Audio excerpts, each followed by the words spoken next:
The French Revolution set Europe ablaze. It was an age of enlightenment and progress, but also of tyranny and oppression. It was an age of glory and an age of tragedy. One man stood above it all. This was the Age of Napoleon. I'm Everett Rummage, host of the Age of Napoleon podcast. Join me as I examine the life and times of one of the most fascinating and enigmatic characters in modern history. Look for the Age of Napoleon wherever you find your podcasts. I'm Jeffrey Rosen, President and CEO of the National Constitution Center. A few years ago, learning about the forgotten meaning of the pursuit of happiness changed my life.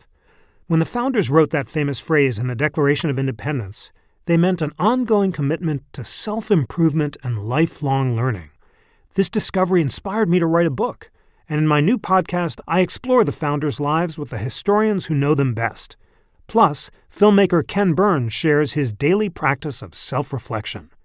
Join me for Pursuit, the Founder's Guide to Happiness. Support for Ben Franklin's World comes from the Omohundro Institute of Early American History and Culture. The Omohundro Institute supports all types of historical scholarship, including digital scholarship. In 2014, Molly Warsh, an assistant professor of history at the University of Pittsburgh, wanted to incorporate sound into her William & Mary Quarterly article, because sound would help her make a powerful point, a point that would help her bring alive the 16th century for her readers. She approached the OI with her desire, and Institute staff helped her find a way to connect her audio file with her written article. The piece is about the way that residents of the pearl fisheries on the Venezuelan coast learned how to think about their regional political economy. That oyster reefs were actually living places populated by living creatures, and that they had to pay attention to the relationship between the waters that they moved through, the species that populated them, the exploitation of the laborers who dived for oysters, and that all of this resulted in a very unique approach to managing the natural and human resources of that particular area. I saw residents saying our enslaved divers listen for the noise that the oysters make underneath the waves. This is a noise that sounds like hogs rooting for acorns. And that was the line that when I first started reading these documents, I just thought, what could they possibly be talking about? But then I thought these experts in Chesapeake oyster reefs actually made a recording underwater of these oyster reefs. Wouldn't it be amazing if I could incorporate that somehow into my article? Particularly because one of my favorite aspects of sort of the best history that I read is history that really brings long ago periods and places to life, and I thought how hard it is to actually make the 16th century seem like the loud, noisy, violent place that it was. And if I could do that by bringing sound into this article, that would be fantastic. So I wrote to the amazing staff at the Omohundro Institute and said, I know this sounds crazy, but I actually have come across a recording. It's modern, but it's a recording of these loud oyster reefs. Is there any possible way that I could incorporate this into the article? And the Omohundro being the place that it is, everybody was game for this challenge. The Omohundro Institute helped me figure out a way to incorporate that clip into the piece so that the readers of the article could do more than just hear me say, the 16th century inhabitants of the pearl fisheries said the oyster banks were noisy, and hope that they would take my word for it. It was such a hard historical insight for me as a historian working with the documents, talking to experts, and then to be able to work with a place that allowed me to bring that excitement into the publication of the piece as much as possible by incorporating that sound clip was really fantastic and unexpected and surprising. I think the OI is really leading the way in embracing the way that technology and the digital realm can enhance the way that we tell our stories and make our points. And that's precisely what it did for me with this clip. Welcome to Ben Franklin's World, a podcast about early American history with Liz Covart. The study of history is key to understanding who we are and how we can affect a better future. Ben Franklin's World will introduce you to historical people and events that have impacted and shaped our present-day world. And now, here's your host, Liz Covart. Hello, and welcome to episode 92 of Ben Franklin's World, the podcast dedicated to helping you learn more about how the people and events of our early American past have shaped the present-day world we live in. Your number one most asked question is, how did everyday people live their day-to-day lives in early America? Your second most asked question is, how do you research history online? Over the last year and a half, you've inquired how historians research online and whether I have any tips or tricks that you can use in your search for historical information. Well, when Karen Wolf and Martha Howard of the Omohundro Institute proposed the Doing History series, I knew I had found the perfect opportunity to address your questions about how to conduct historical research online. Plus, the series also gives us opportunities to answer a few of your other favorite questions. How do historians write history? How do they organize their research? And how do you conduct genealogical research? In the coming months, the Doing History series will answer these questions too.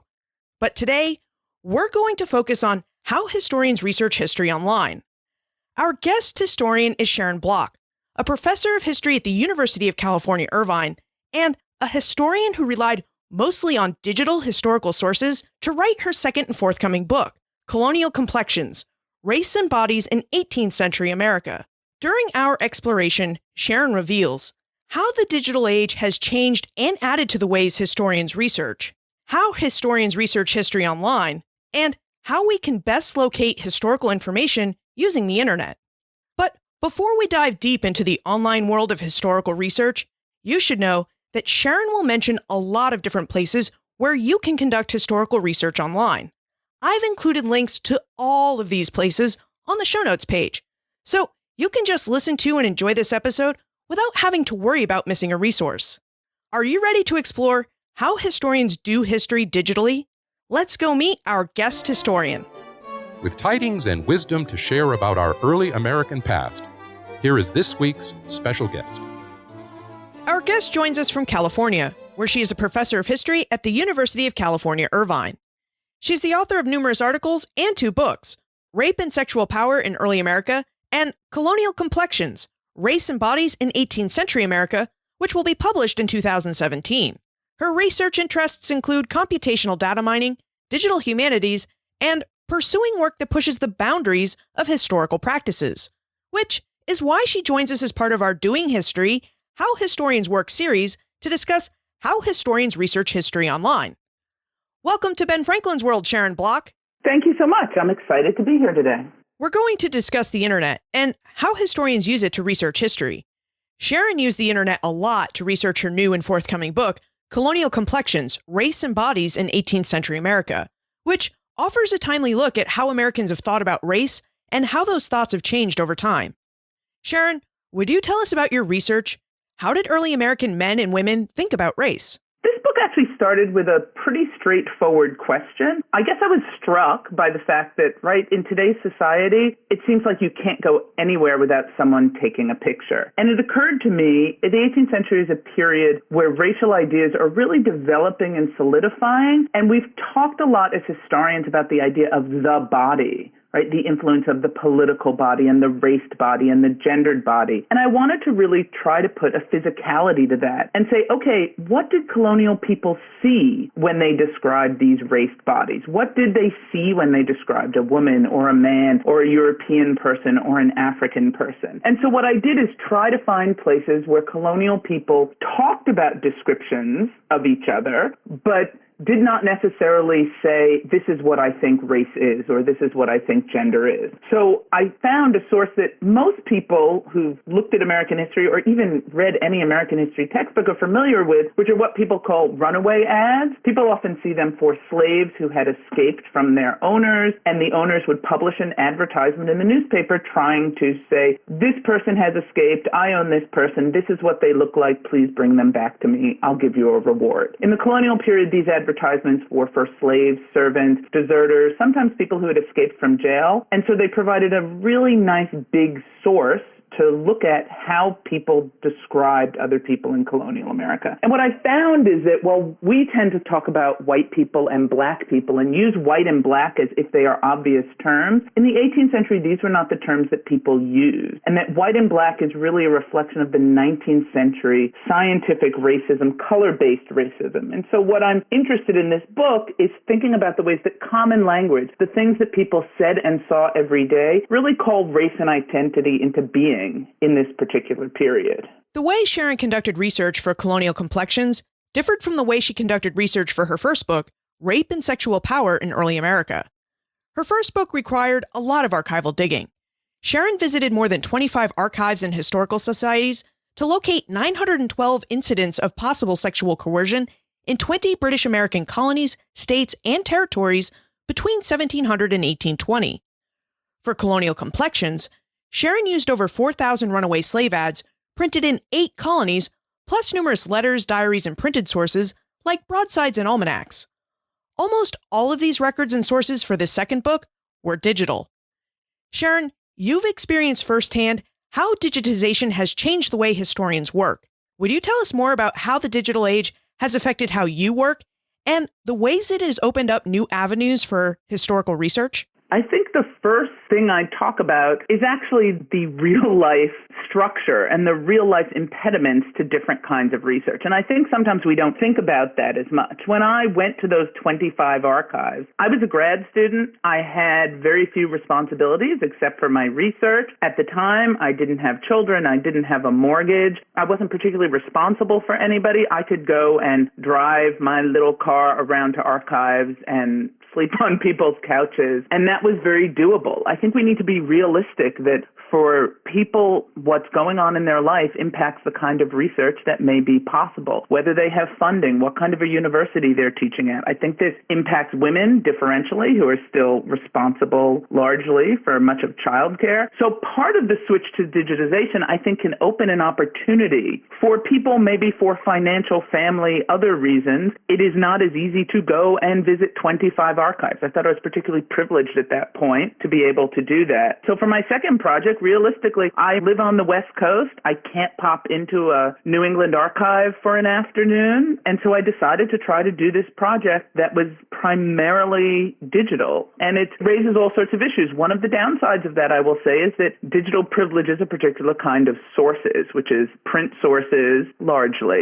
And so it leads to a really different kind of a book. I'm trying to decide if the time spent searching for rape cases is that different from the time spent searching in digital archive. I think there's a lot of searching involved. I think both involve a lot of creativity. So there's a lot that connects the projects. But what I think more generally has changed and that people may not realize is with my first project, there was no internet. There was no keyword search. You had to learn the Library of Congress subheadings and headings to be able to search for your topic. And you were dependent on whatever the Library of Congress decided was the closest subheading to what you were doing. I think we can't emphasize enough how much the digital age has changed the possibilities for scholarship. Journal articles weren't online. Every year I'd go sit in the library and page through all of the journals that had come out that year. So it makes a difference. So I think not just in terms of finding sources, but finding communities and sharing information. I do feel that that's one of the big differences in the kind of historical research we can do. At the same time, even for colonial America, we now have massive corpuses, massive collections of documents at our disposal. I've sometimes joked, we should do a history of the name Mary. Let's just see what everyone named Mary was doing in colonial America. We could do that in a lot of ways now, but I'm not sure that we should. Just because we can doesn't mean it's the best way to pursue history. So that's something that I think can be seductive with digital history, that we think, oh, wow, there are all these sources online. I can just do a search and find everything. Finding is step one. Doing history is about analyzing those sources and thinking about those sources and seeing how they relate to particular questions. You still need the interesting questions. You still need the ability to understand and contextualize sources. So I don't want to say that everything has changed. There are a lot more opportunities for the ways we can do history, and I think there are new questions. Technologies allow for new innovations in analysis, but you still need to be a historian under all of that and think deeply. I think that would be the big thing that hasn't changed. Your description of writing your dissertation is very different from my description because I had the internet.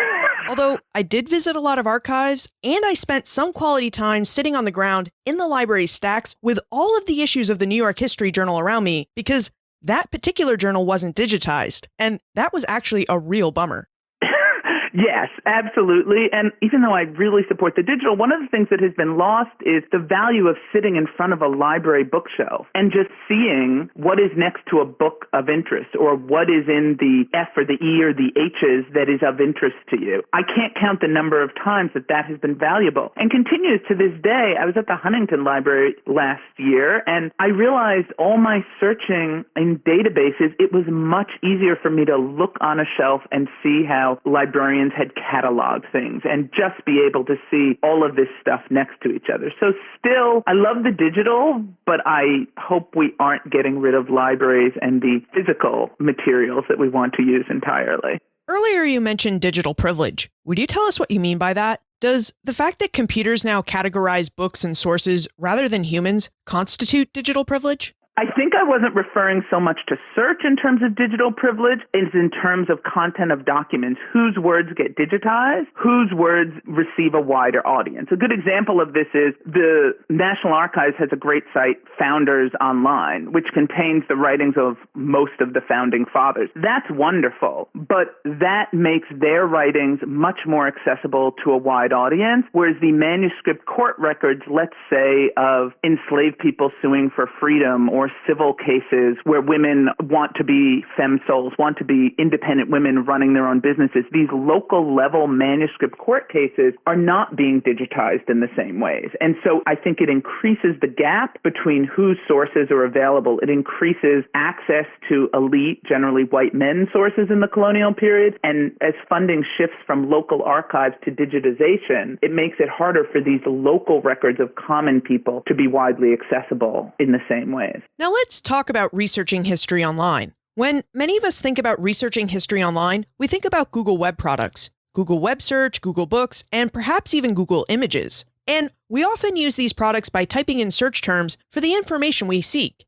Is this how historians conduct online research? I mean, do they really just sit there and perform keyword searches in Google? I do sometimes, many times, perform keyword searches in Google. But again, I think this is a skill. It's about what you are searching and what you do with what you find. I had a bunch of students last term who used Google to search up a particular term that I had given them, and many of them were pointed to a wrong answer, because one of the things about the internet, and especially U.S. history, it seems like every middle school student creates their own flashcards or Yahoo Answers or whatever. Wrong answers get replicated a lot. And so I think Google search, like any tool, is really useful. I think telling what is a reliable source and what isn't is one of the first sort of digital techniques that people need to master. Having a skill in searching, knowing what the difference is if it's in Google Books or it is Yahoo Answers, right? Yahoo Answers maybe not quite that useful. I also want to point to here, though, that when I think of the value of Google, you mentioned Google products, I think it's not just about searching. Online research is about what we can do, not just what we can find. I think basic things like Google Documents let you collaborate in all kinds of ways that you couldn't before. Finding people's research is incredibly easy now. I think programs like Zotero, which are bibliography programs, free, it's out of George Mason, which allow you to automatically save the citation for any web page or journal article or document you are on and have it in your database. I think these kinds of things allow us to do better history, but we need to know how to use them. And I'm a big fan of making all of this explicit and clear and talking about the process and the choices we make, because I think the research choices we make really influence the conclusions we come to. So is it all Google? No, but it's really useful. I will say one of the things I find incredibly useful in Google is when I'm trying to track the use of a term. So if I'm trying to track, say, yellow complexion, it's really useful to me to see what historians have written about that in Google Books and be able to search for that term. It would take me weeks at least to find all of the books that might have that and rely on people's indexes. And the shift from relying on an index to keyword search is huge, right? I wonder about what we do with an index now. How useful is it? I mean, that's sort of, again, the difference between human categorized and computer categorized. I don't think computer categorized is necessarily superior, but it's a really useful tool. My take on most things digital is digital technology is a tool. It is not a solution. At one point in grad school, I read a book, and I so wished I'd kept track of it, because it was some computer scientist writing in the 1960s saying that robots will come and in the next 30 years they will eradicate poverty and hunger around the world, right? And it was this sort of vision that technology would solve everything. I think and hope we've gotten to the point that technology is not in and of itself a panacea that will make our world a better place, and I think that's the same thing for historical research. It's a tool, so it's about our skill in using it as much as anything else. We keep coming back to this theme of computer organized versus human organized. Would you tell us what the difference between the two is and why it matters? Sure. It's a tough thing because, right, computers did not make Google. People made Google, right? Google search. And there have been some instances lately, people may have seen in the news, where Google search returns answers that are based on what people believe, right? They may miscategorize what photographs are. There have been a whole lot of issues where I think lots of search services maybe just use white faces when they're trying to have software that categorizes people. That's a problem. Just the other day, I started to type a search into Google, and it does autocomplete, and the two first words were "did black." I was looking up something about Black Lives Matter, but before I could finish the autocomplete, the most popular search was "did black people own slaves?" And that's really interesting to me, right? That is the most popular search. What does that say about us? So again, that doesn't really answer your question. I guess I just caution the difference between human and computer. What I will say, though, traditionally we relied on people to decide what the content of a work was, to decide what Library of Congress catalog heading it got, to decide what the index terms were, to talk about what was in there. I think technology, especially things like topic modeling, which I've done some of, give us a chance to see differently what the content is of a group of documents or sources. It gives us a chance to say, this is the theme, not the individual words, right? And so it really, I think, opens up possibilities, again, dependent on humans, but I think it allows for different perspectives and may take off some of the blinders to how we have traditionally cataloged. And people who use the Library of Congress subheadings, they have their own history, right? There was a time when I think the only subheading for African American history was Negro, right? This is not a surprise. This is how people conceptualized history, but things change over time. And sometimes it can take a while for catalogers to catch up, which is not to say I blame them in any way. I think trying to come up with a global picture is a really different thing from typing in a key search term. You mentioned that online research is about what you can do, not just what you can find. And I do want to talk more about what we can do, but I'd like for us to stick with what we can find for a bit longer. Sure.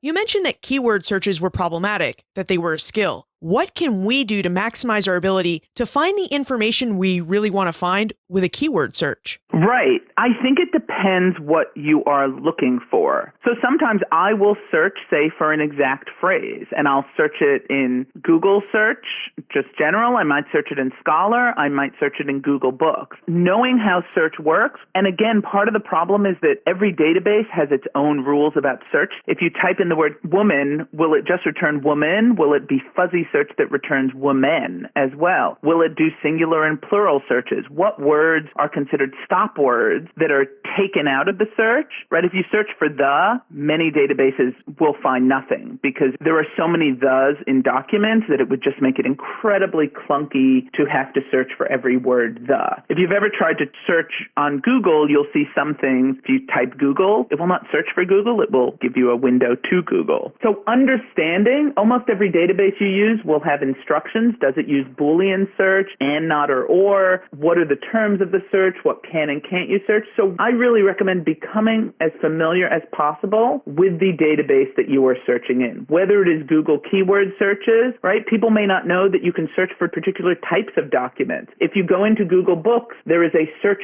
tools bar where you can search limited dates. In Google Images, you can search the size or type of image. Knowing what the search tools are, that it is not just typing into a search box, I want to find this, really can help you do more sophisticated search. And then the flip side is understanding your results. When I'm looking up something factual, I go to Wikipedia in the results. I know some of my colleagues are not fans of Wikipedia, but I think it's some of the best information out there on basic factual topics. Doesn't mean I don't agree with it. Doesn't mean I'm not bothered by the extent to which women and people of color are excluded from it. But if I'm trying to find out who this planter is that I've come across in a document, I will go to the Wikipedia answer, not to someone's local history website. And so understanding the value of different websites, I think this is comparable to understanding publications. If you're doing research, you need to think about what does it mean if something is published in this journal versus this journal? article? What does that tell me about the focus of the article or the rigor of the article? All of these things are about being aware, and I think we have to do it whether it's digital or not. Digital makes finding things so much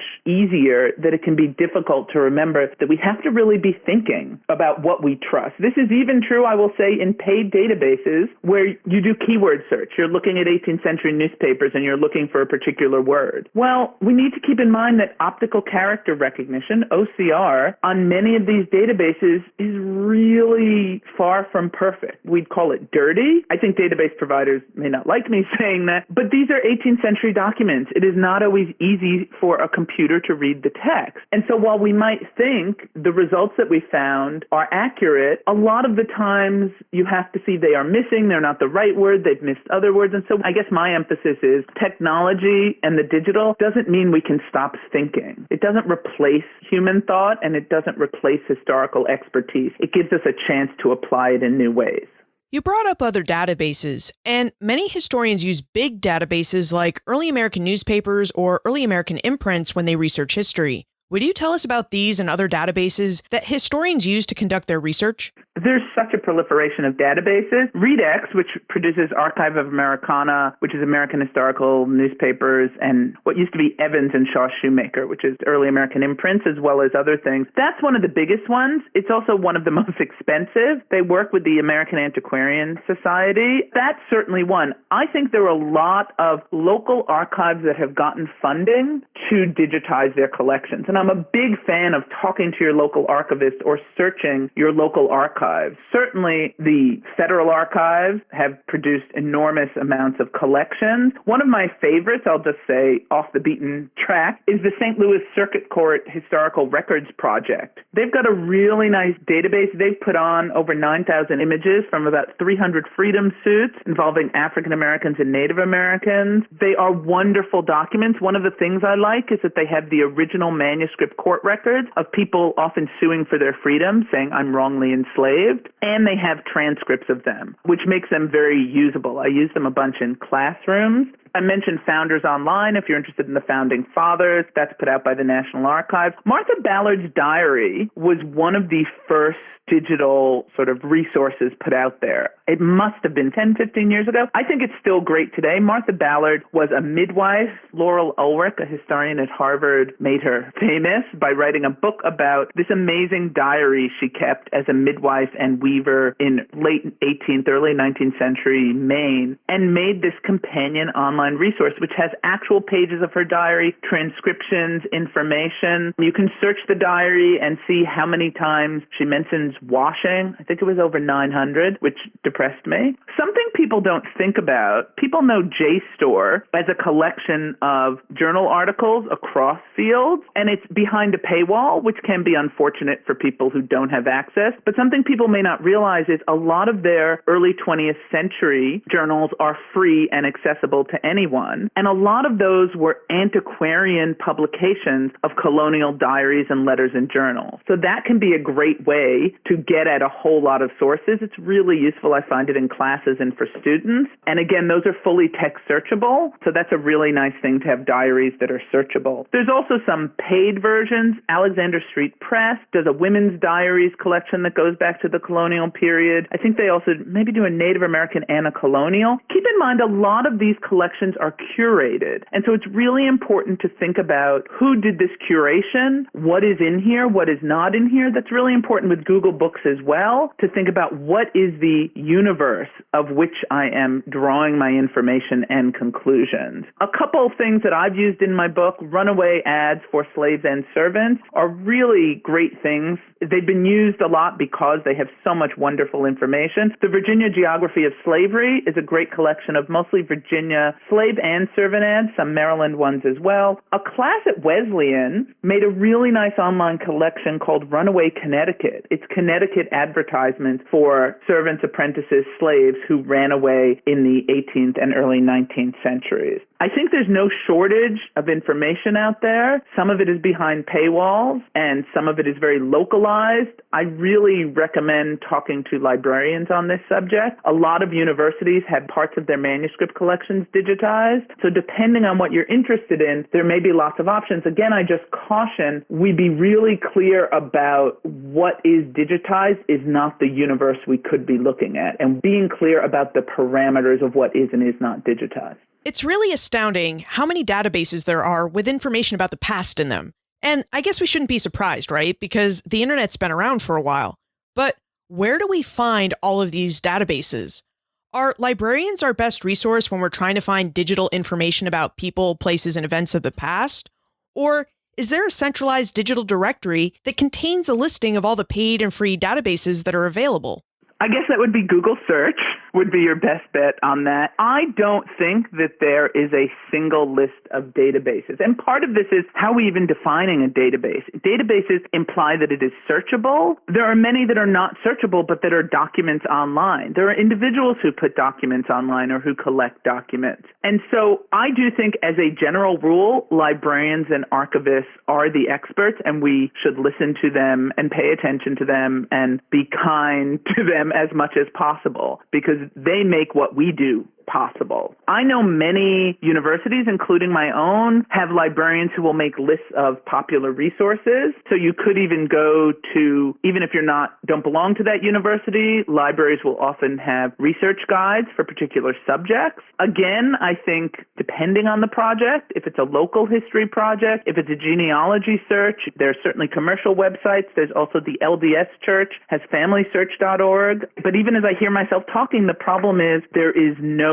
single list. I will say I've seen online a list that is an amalgamation of all the historical newspapers published online that are free, not behind paywalls. From what I've seen, it's mostly 19th and 20th century. So still, library catalogs are still really useful. A lot more of them are online. I think we focus on the digitization of documents, but the fact that library catalogs for almost any library in the world are searchable online is also in and of itself a huge thing. I'm still a fan of, if you find the kind of document you're looking for, look at what we call the metadata, all the information about it. Go to the Library of Congress subheading, see what subheading it is, click on that subheading to find other documents with similar categorizations. I have my graduate students learn the Library of Congress subheadings for their project and learn how to use them. They are not the only way to search, but they are a really useful way of combining knowledge with human expertise to see ways to search beyond a keyword. Because one of the problems with a keyword is when I search for car,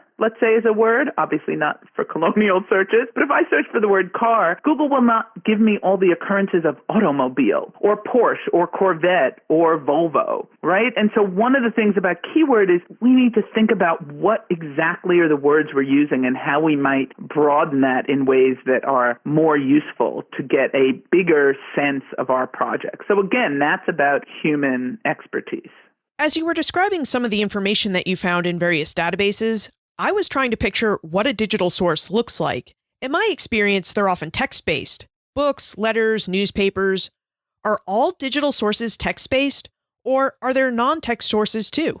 So that's a really great question. Certainly, it includes images and documents for the colonial period, less for the colonial, but one of the interesting shifts is that for more modern research, people talk about archives that are born digital. One of the great examples of this, how do we trace social movements that happen online? How do we create those archives? So I think the digital is forcing us to think about what is an archive. I would also say we tend to draw strict divisions between primary and secondary sources. Primary sources are created at the time. Secondary sources are later people, often historians, commenting on those sources. But we have wonderful things that give us a new way to visualize using primary sources. And I guess that is a secondary source, but I'd like to have a new category for it. I'll give you an example. Claudio Sant has a wonderful digital visual that visually traces the switch of Native American land into U.S. hands over the 17th, 18th, and 19th centuries. It's wonderful, right? And it is based on primary sources, right, it is not him making an analysis, but it is giving us a way to differently visualize those sources. Other people have done mapping of runaway ads, right? Where do people go? There have been Ed Ayers and people have done a lot with the Civil War of being able to map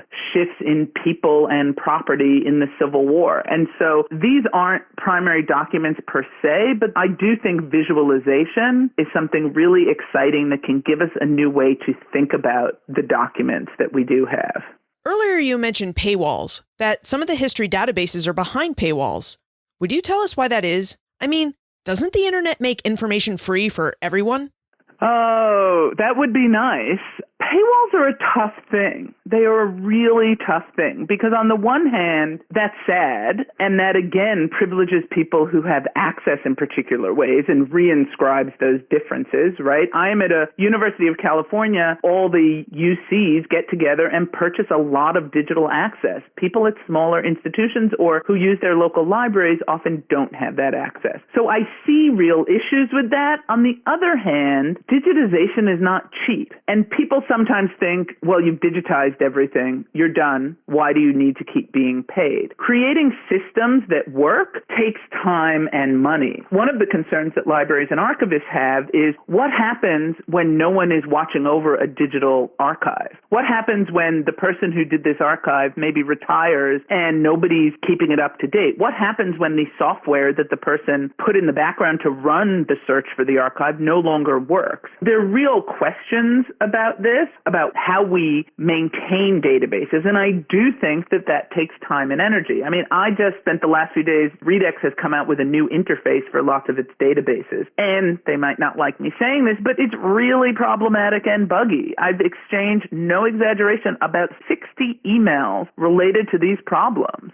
We have hundreds of thousands of documents, and we expect that we can search anything, and I think Google has spoiled us. Many Google things are free, but that's because they are a business that makes a lot of money in other ways. Not-for-profits who are trying to publish this stuff and local archives, they are relying, say, on NEH grants to do this. And it doesn't end with the digitization. There is an ongoing cost. So I'm a little sympathetic to the idea that there may be a cost. I will, on the other hand, say I do feel that if there is a cost, they have a responsibility to users that the system works well and is as accurate as possible. So, yeah, the paywall thing is really tough, but I guess I'd emphasize that we may just see the documents, but there's a team of programmers and coders and designers who are doing the work to make our experience as seamless as possible. Sharon, all your talk of the wonderful digital holdings of the University of California library system is making me nostalgic and a bit sad that I don't have privileges anymore. And I'm not the only one. Jen and Vivian would like to know if you have any tips or tricks for those of us who want to conduct historical research online, but don't have access to big and important databases because we don't belong to a big university or major public library. Absolutely. I don't have a cure-all, but I have some ideas. One is, this sounds silly, but make friends. There are plenty of times a friend on social media has said, shoot, I need access to this journal. My institution doesn't have it. Can someone send it to me? I just last week sent a couple copies of a 1750s newspaper to a genealogist who had reached out to me after reading my book because she said, I'd love to see these newspapers. Is there any way you can send them? It takes me 5 minutes to be able to do that. And I think historians also, right, this is part of what we do. So making friends is not a bad idea. Some databases will offer individual subscriptions. Accessible Archives, which I mentioned, which has Pennsylvania Gazette, Virginia Gazette, South Carolina Gazette in the colonial period, as well as some early 19th century African American published newspapers. For $65 a year, you can have access to their whole collection. $65 is not nothing, but if you're doing a project with these newspapers, that may be worth it. It would probably cost you more in gas to make multiple trips to a big research library near you. So checking into that can be something worth doing. If you are at a university, ask your librarian to see about a trial subscription. A lot of databases will give you a 30-day trial subscription in the hopes that you'll get addicted to their resource and beg your librarian to buy it. Often you can say, look, could you get this trial resource in July when I'll have lots of time to do it? And then you spend the month cranking through as much as you can in that digital resource. Who knows, maybe you'll decide it's the most useful thing ever and your library will buy it. But even if they don't, you will have had a month to use it, which can be really useful. There's a lot out there, more and more, that isn't behind paywalls. I don't know if people have noticed, but I think the NEH just announced its newspaper digitization project. Originally, I think it started in 1830, which made me very sad. I don't know why nobody likes the colonial period. We do. But they've just pushed the newspaper digitization funds back to the 18th, maybe even the 17th century, so the colonial period, right? So this means that local archives and other holders can digitize their documents. So I think it may take a little more work. Like Google for a while had a newspaper historic digitization project. They closed it after a few years, and that's one of the problems with things that are free. There is no obligation or necessarily funding to keep it up. Google Newspaper Archive was not great. I will say, I think there was one newspaper that had metadata saying it was 1776, and I was looking through it, and there was an advertisement for a plumber in Boca Raton, and I thought, yeah, I don't think that's 1776. So again, the quality assurance differs in terms of who is doing the work and whether it is for pay. If it is for pay, there is an obligation to produce a product, I think, that does not say plumbers in Boca Raton were running around during the revolution. So thinking about that, talk to local archivists and librarians. They may be able to figure out ways to get you access to things more than you think. That's my hopefully helpful tip. One theme that keeps coming up about how historians research online is that we need to be aware of our sources. We need to pay attention to how we're employing keyword searches, what our search results are, and what information or people may be missing from those results.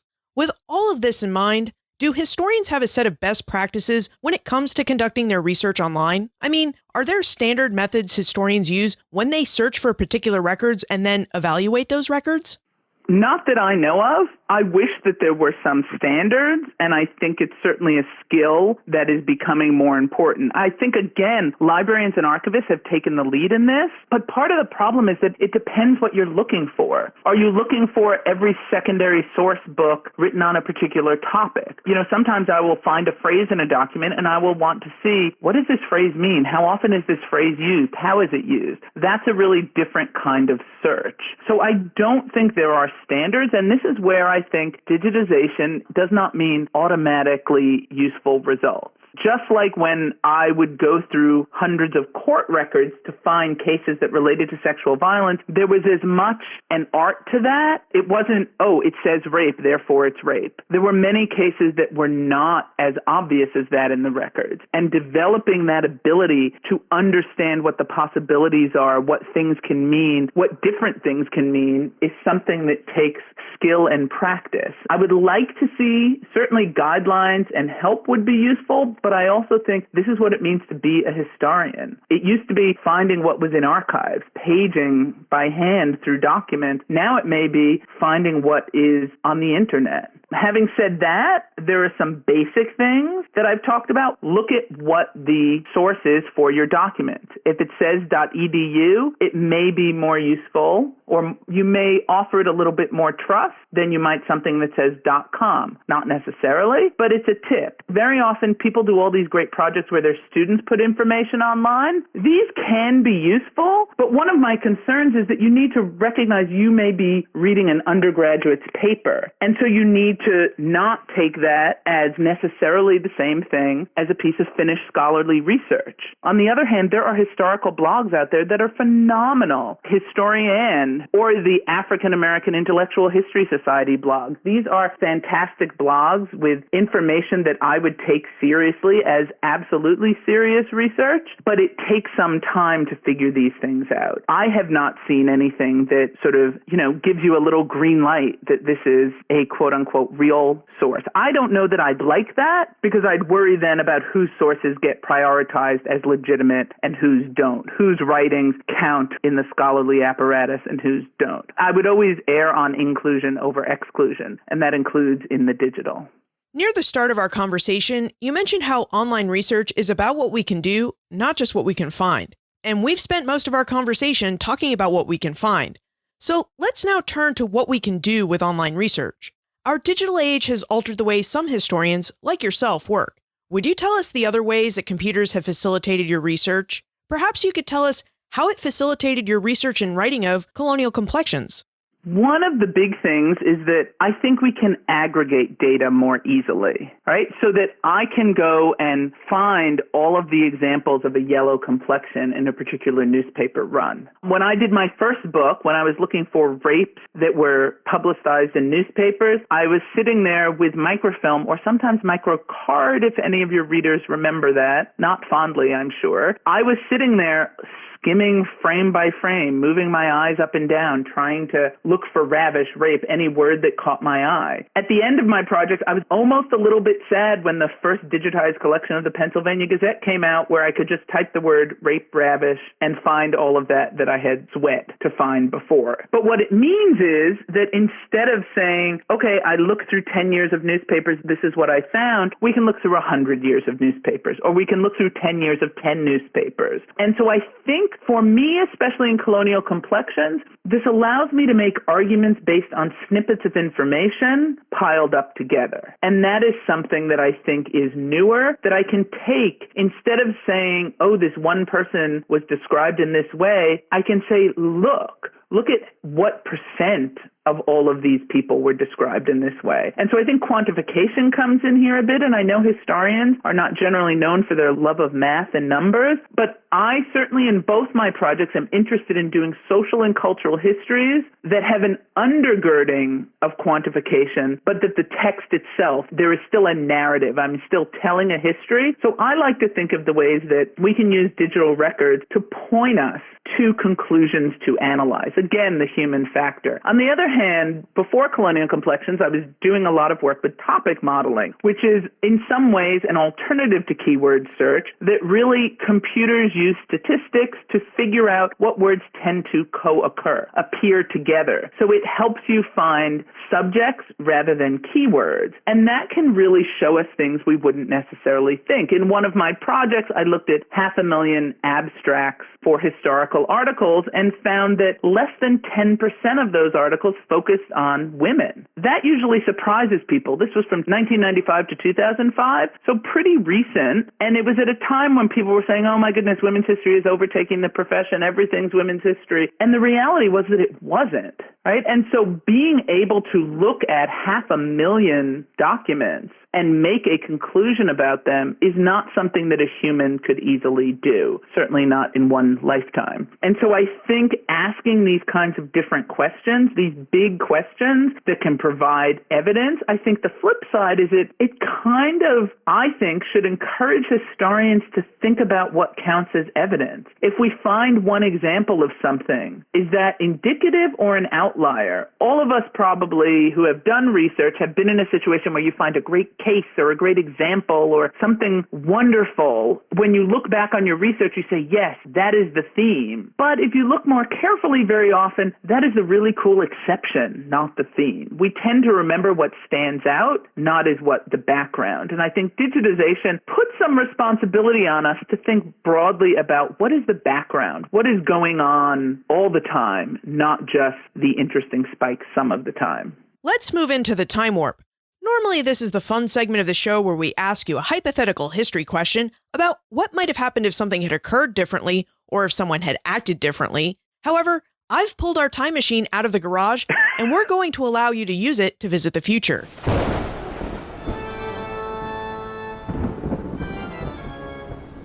The time warp. Historians can't predict the future, but they can speculate about what might have been. Sharon, in your opinion, what will the future of historical research look like? How will the internet, digital databases, and software facilitate and change how historians research the past? Wow, that's a big question. I think I will go with my hopes rather than my fears on this one. I am not a huge fan of the book, and there are all sorts of debates, and some of my best friends love the book. I like more interactive, less linear kinds of history, and my hope would be that we would move in this direction. So if we have a book, rather than it being a passive document that we receive, I'd love historical research to be more interactive, so that a piece of research might allow people to engage on multiple levels. Maybe some people would want to click through to the historical sources or see how the historian interpreted the sources or I think it would be wonderful to see the process of putting together historical work. What questions did the author have? At what point did the author say, oh, I'm not sure about this? Yes, I am sure about this. Can books also be tied to classroom uses? I'd love books that we could say, okay, let's pull out this chapter and have 5 different ways to use it in the classroom. Or here are ways that it can be used for genealogical research. Even more importantly, I think here are ways that this ties to modern issues. I find myself certainly researching race all the time, looking at stories and thinking, wow, that really relates to what I'm doing in colonial America. And I think people relate to being able to see their own society and compare their own society. And that's a really useful thing to look at history as a conversation in the present. At the same time, I think the big picture is people being able to follow their own interests and be part of creating historical stories rather than being passive receivers. So in that sense, I see history much more broadly, perhaps not just speaking to an academic audience and thinking about how it's not just digitization that has the potential to democratize, it is the way we do history that we can contribute to that democratization and contribute to the many different ways that we can engage in history and that what we call historical research. Sharon, you finished your second book and you're doing a lot of interesting work online. So what's next for you?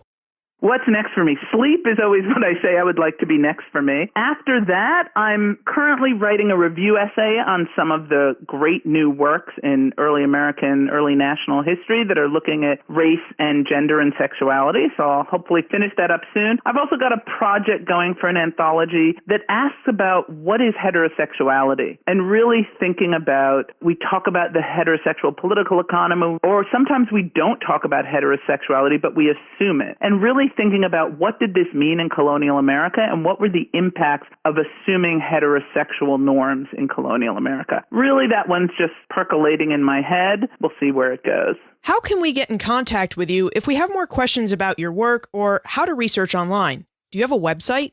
The best thing to do is just Google Sharon Block History and my profile will come up. I'm occasionally on Twitter, but I will admit I'm not an active Twitter user. So my email, sblock@uci.edu. Kind of old-fashioned of me in the social media age, but there you go. Sharon Block, thank you for sharing details about your new project, Colonial Complexions, and for showing us how historians research online. You're very welcome. It's been a blast. Thank you.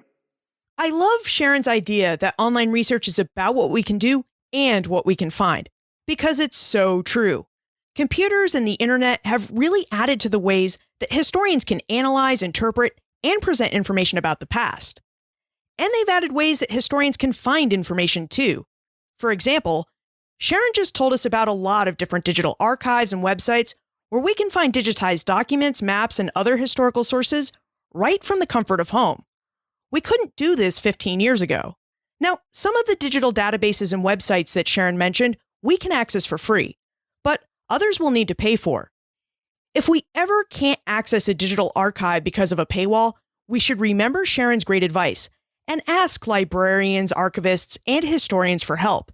Admittedly, I've emailed friends and tweeted the Twitterstorians hashtag more than once, all with requests for articles and digitized documents I couldn't access because of paywalls.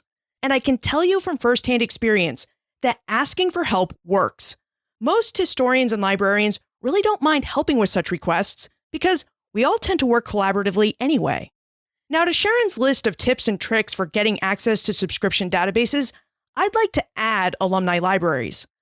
Many universities offer their alumni digital access to selected databases as a perk of Alumni Association membership.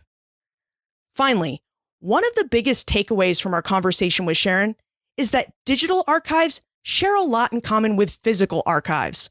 Both tend to curate collections. And as we know from our conversation with Peter Drummey in episode 75, when you curate collections, some voices from the past receive more attention than others. When we research online, we need to think about what voices are doing the telling and which voices are silent. It's our job when we research the past to think about who and what isn't in the historical record we're looking at. Oftentimes, this thinking is so worthwhile because it ultimately leads us to voices that have something interesting and different to say about the period we're studying. For a list of all the digital resources that Sharon mentioned, plus links to other episodes that you may find helpful, check out the show notes page, benfranklinsworld.com/092. The Omohundro Institute of Early American History and Culture supports all types of historical scholarship, including digital scholarship like Ben Franklin's World and the Doing History series. The OI recognizes that computers and the internet have added to the ways that historians work and how they can present their work to the world. This is why when Molly Warsh asked if she could add sound to her text-based article, OI staff worked to make her request a reality. Now, Molly's audio clip of the barking Chesapeake oysters is on the OI website. You should check it out because the oysters really do make an interesting sound. To hear the clip, click the link in your Ben Franklin's World app or visit benfranklinsworld.com/OI digital. And after you finish listening to the remarkable oyster sounds, be sure to explore the other digital projects the Omohundro Institute has supported and helped bring into being. A lot of them are amazing and really interesting, so be sure you allot some time to explore them. Finally, what is your favorite online resource for history? Send your resources to Liz at benfranklinsworld.com, tweet me at Liz Covart, or post a comment on the show notes page, or in our listener community on Facebook. And remember, never leave till tomorrow that which you can do today.